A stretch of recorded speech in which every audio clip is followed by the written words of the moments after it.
여러분 프랑스 작가입니다. 노벨 문학상을 받은 알베르 까미라는 이 작가가 있습니다.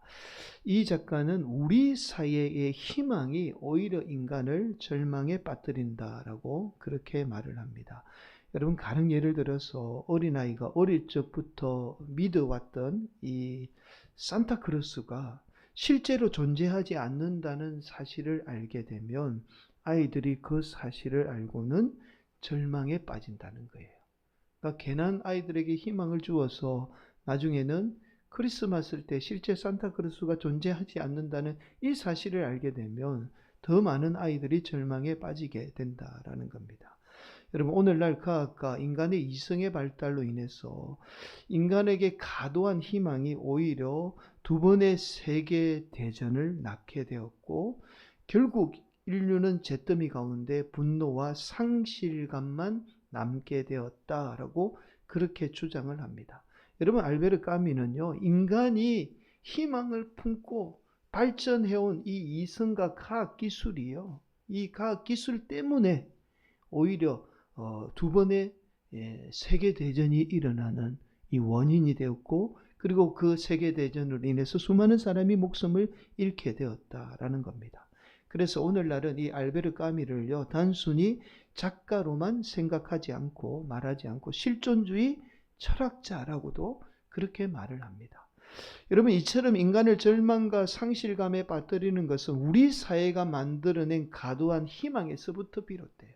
그러니까 너무 우리 사회가 희망에만 빠져 있는 거죠. 인간이 과도한 희망이나 기대를 갖지 않으면 그만큼 절망이나 상실감에 빠지지 않습니다. 여러분, 우리 신앙도 이와 비슷한 국면이 있어요. 여러분, 바로 은혜입니다. 그러니까 여러분, 우리는 은혜하면 마냥 좋은 것으로만 생각해요. 물론 은혜는 좋은 거예요. 그런데 과도한 은혜는 오히려 성도들로 하여금 큰 상실과 절망을 낳게 합니다. 여러분 아마도 이런 말씀은 처음 들어보셨을 거예요. 왜냐하면 교회에서 워낙 은혜를 강조하다 보니까 아마 은혜가 우리에게 실망과 좌절을 가져다 준다라고 그렇게 말씀을 드리면 아마 이 말씀을 쉽게 받아들이지 못하실 분도 있을 겁니다. 여러분, 그러나 은혜도 중요하지만 지나친 은혜는 우리에게 과도한 희망을 품게 해서 오히려 절망과 좌절을 낳게 합니다. 우리 신앙생활에. 그래서 은혜도 중요하지만 그 은혜를 뒷받침할 수 있는 저와 여러분의 수고와 노력 또한 반드시 필요한 거예요. 교회에서 과도하게 은혜만 외치게 되면 인간의 수고와 노력은 배제된 채 오히려 하나님의 은혜만 구해요. 여러분 오늘날 한국 교회 가운데 이단이 득세하는 이유가 바로 여기에 있어요.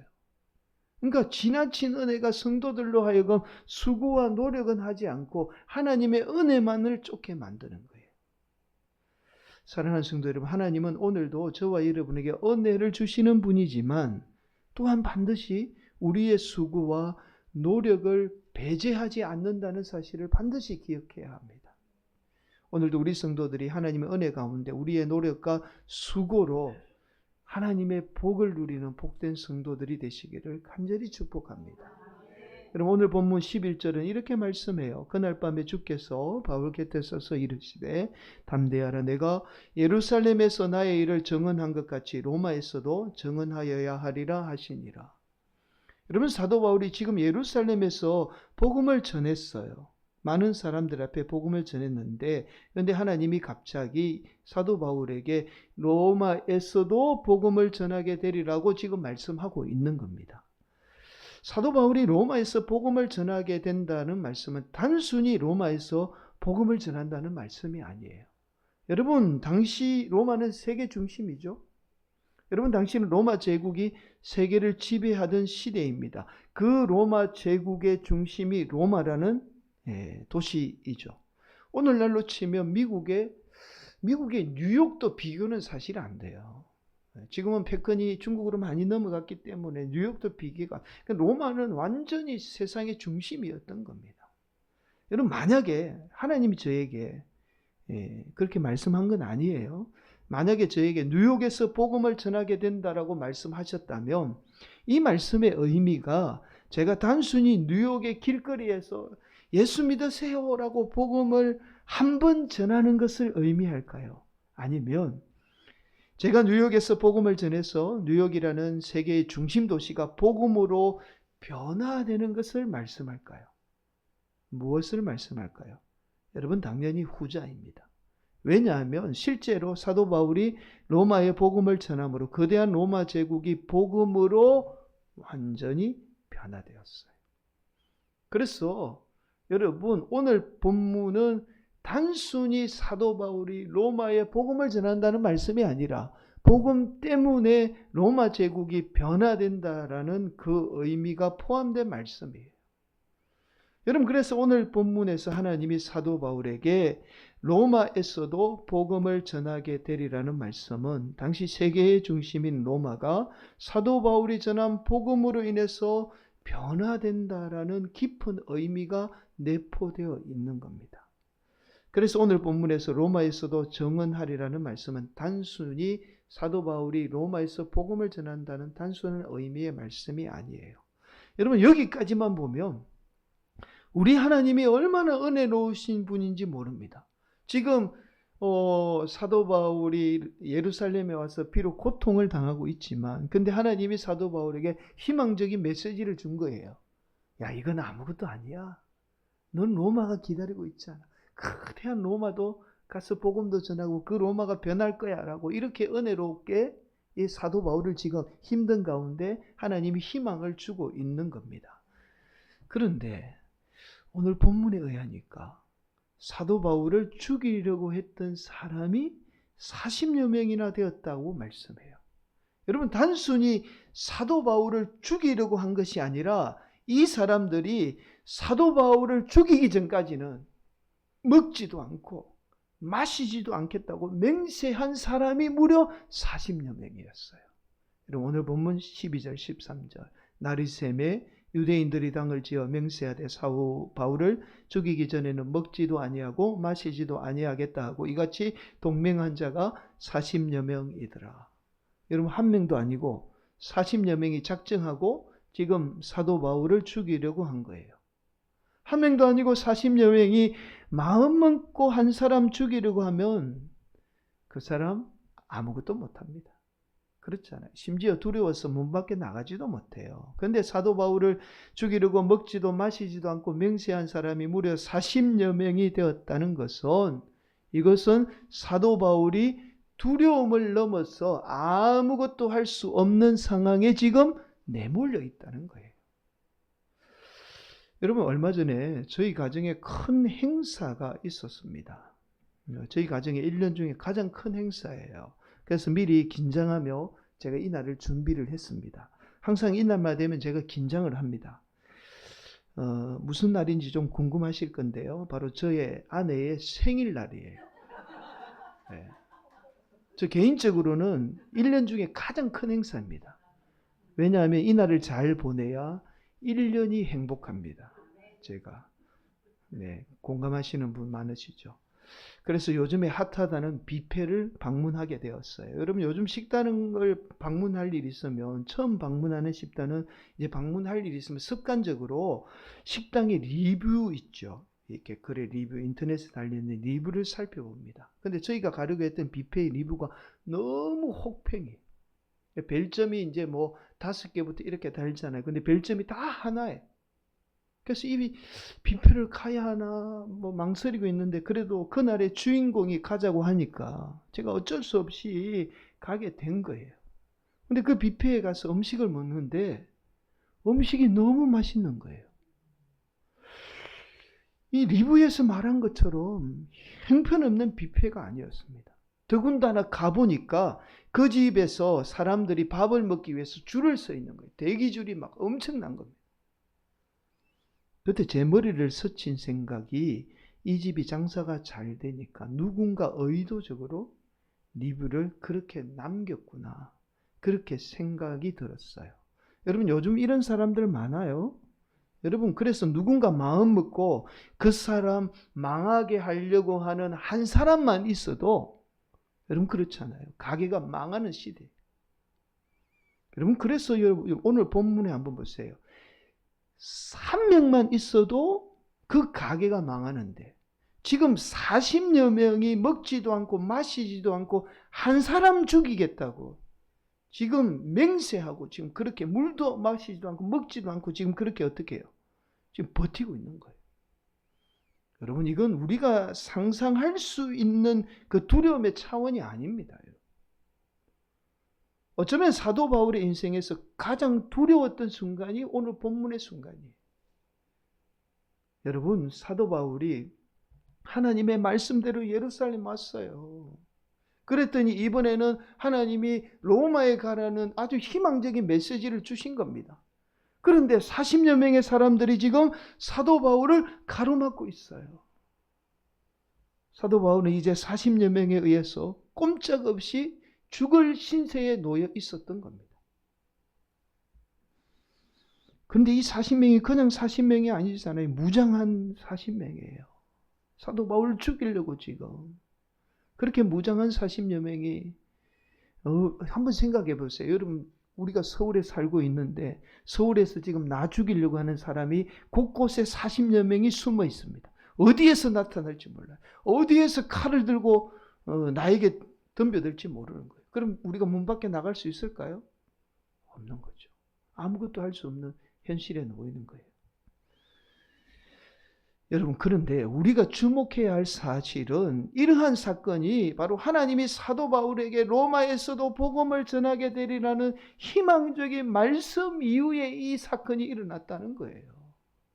여러분, 다시 11절 말씀 함께 봉독합니다. 시작.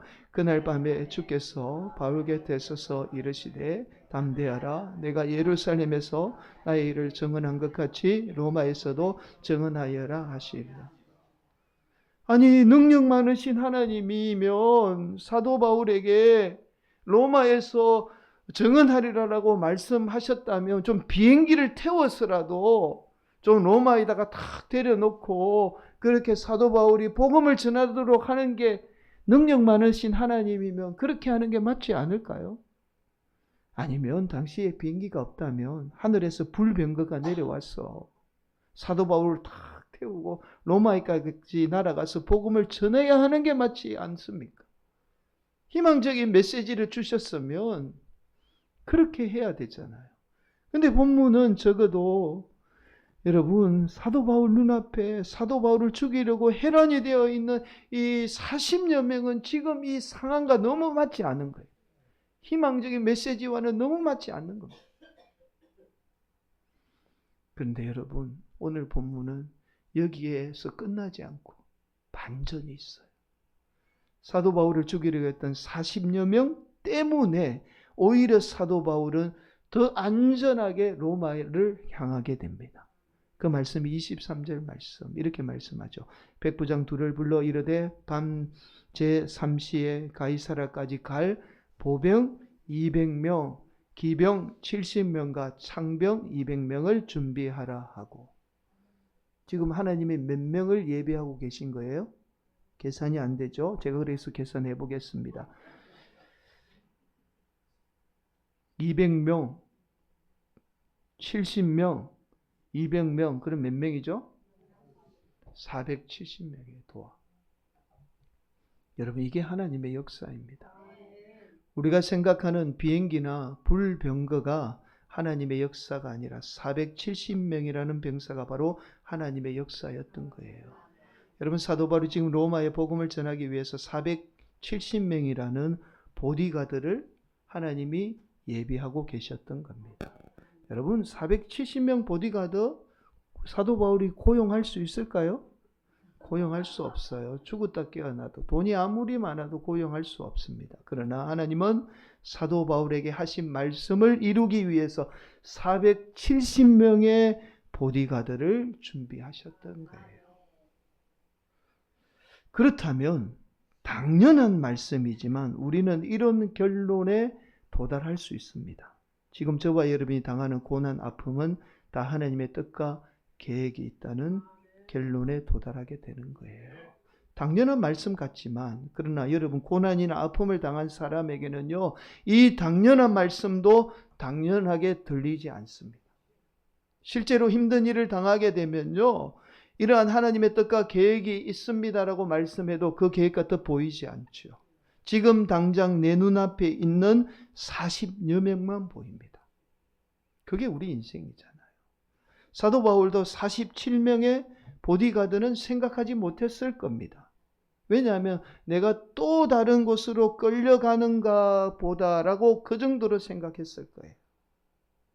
그러나 하나님의 뜻과 계획은 따로 있었던 거죠. 사랑하는 성도, 우리 하나님은 오늘도 저와 여러분에게 동일하게 복을 주시는 분이십니다.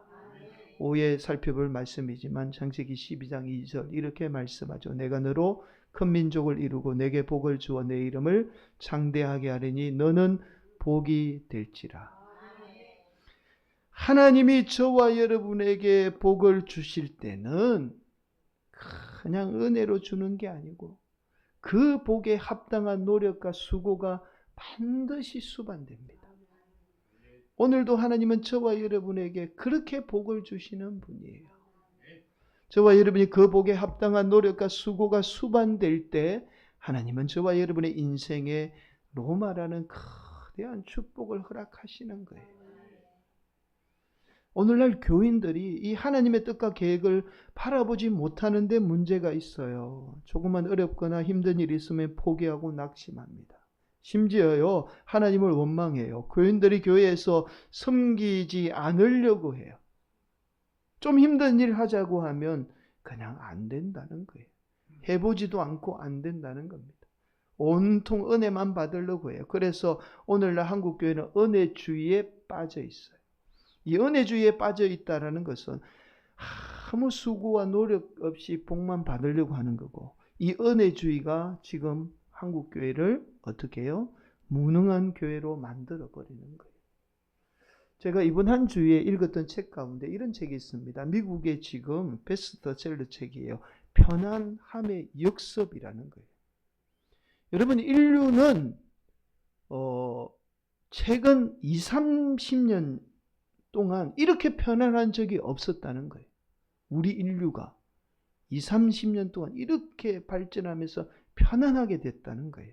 그런데 이 편안함이 오히려 우리에게 희망과 어떤 도전을 주는 게 아니라 편안함 때문에 훨씬 더 많은 사람이 어떻게 해요? 좌절하고 낙심에 빠지고 우울증에 빠지고 자살에 빠져 있다는 거예요. 그래서 여러분, 우리 인류가 편안함 때문에 더 이상 도전하지 않고 힘든 일을 하지 않는다는 겁니다. 편안함이 우리 인류의 역습을 했다는 거예요. 여러분, 과도한 은혜주의, 편안함은 그게 은혜가 아니에요. 여러분, 지난 오후 예배 시간에 말씀드렸듯이 은혜도 마약처럼 중독이 돼요.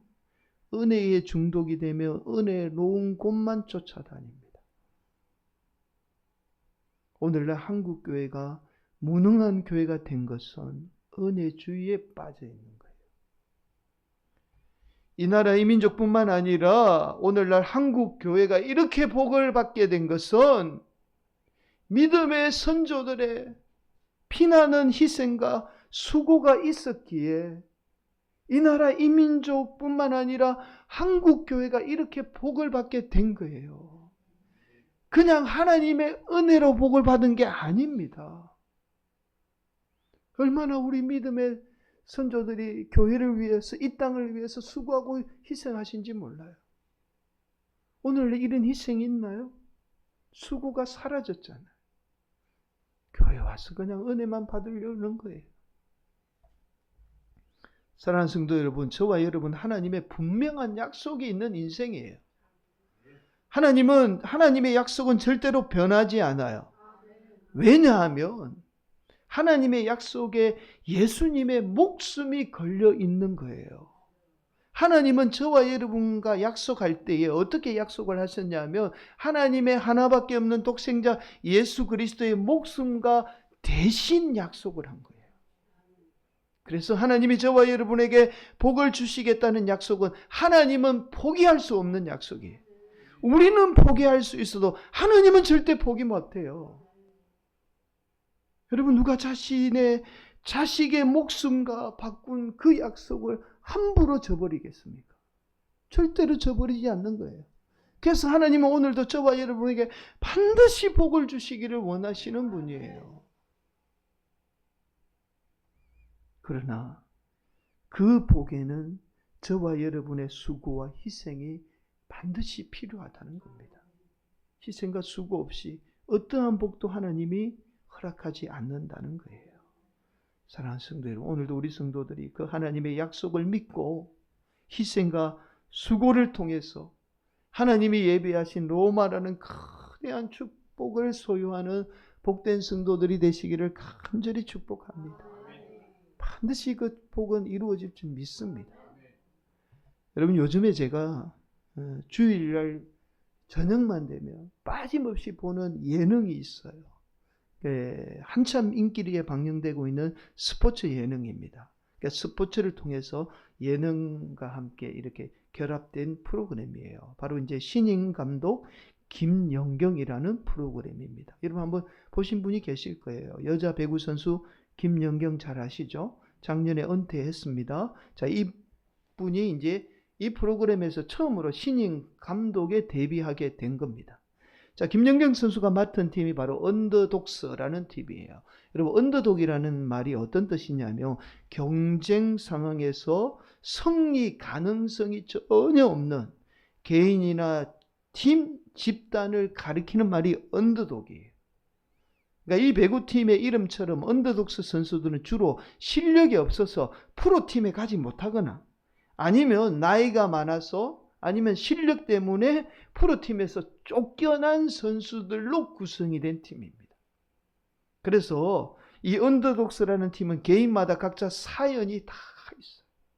뭐 쫓겨나게 된 이유, 또 프로에 가지 못한 이유, 여러 가지 이유들이 많은 선수들만 구성이 되었습니다. 그런데 이 언더독스 승리의 가능성이 없던 팀이 지난주에요, 프로 준우승한 팀을 이겼어요.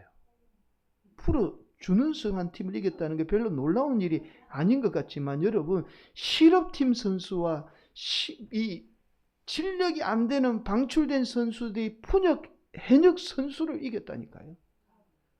이게 얼마나 놀라운 일인지 모릅니다. 기적 같은 일이에요. 지난주에 상대 프로팀 감독은요, 사전 인터뷰에서 이렇게 말할 정도였습니다.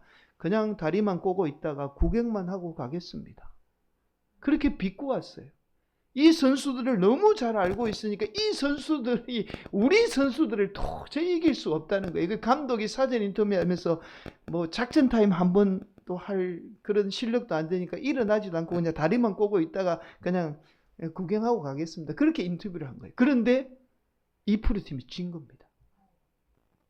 여러분, 이언덕 선수가 처음부터 잘한 게 아니에요. 처음에는요, 고등학교 여자 배구팀에게도 겨우 이기거나 지거나 그랬어요.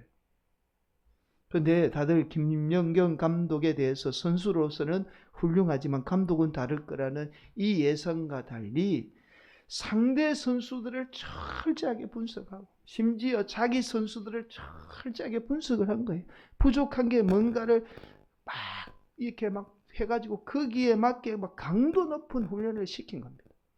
이 상대 선수를 어떻게 분석하느냐 하면 상대 선수들이 이 때릴 때 오른쪽으로 때릴 때는 입이 오른쪽으로 돌아간다는 거예요. 입이 오른쪽으로 돌아가면 브라킹을 뜨면서 왼쪽으로 이렇게 손을 돌리라는 거예요. 근데 정확하게 맞아 떨어지더라고요. 입이 이렇게 돌아가면 오른쪽으로 때려요. 여러분, 선수들이 방송에 노출이 되면서 서서히 인기를 끌게 되자 처음에는 실수하면 부끄럽잖아요. 그러니까 부끄러움을 당하기 위해서 열심히 훈련을 한 거예요. 근데 나중에 하다가 보니까 훈련하니까 안 되는 게 되거든요. 그러다 나중에는 선수들이 자발적으로 훈련을 한 거예요.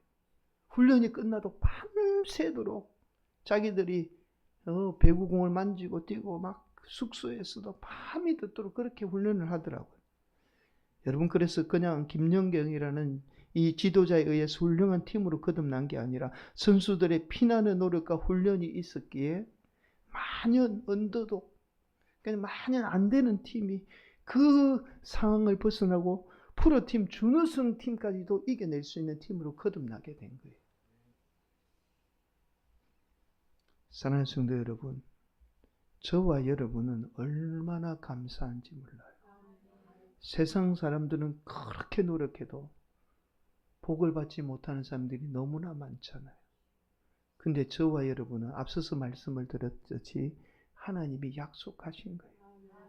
예수님의 목숨 걸고 저와 여러분에게 복 주기 위해서 약속을 받은 인생입니다. 그래서 저와 여러분 힘들고 어렵지만 어떠한 상황 속에서도 저와 여러분이 희생과 섬김, 그 수고 아끼지 않으면 하나님이 저와 여러분 인생에게 반드시 복을 주십니다. 오늘도 우리 성도들이 이 사실을 잊지 않고 은혜 주의에 빠져 사는 무능한 인생이 아니라 우리의 수고와 희생을 통해서 복 주실 그 하나님을 바라보며 하나님이 예비하신 그 복을 받는 귀한 성도들이 되시기를 예수님의 이름으로 간절히 축원을 드리겠습니다.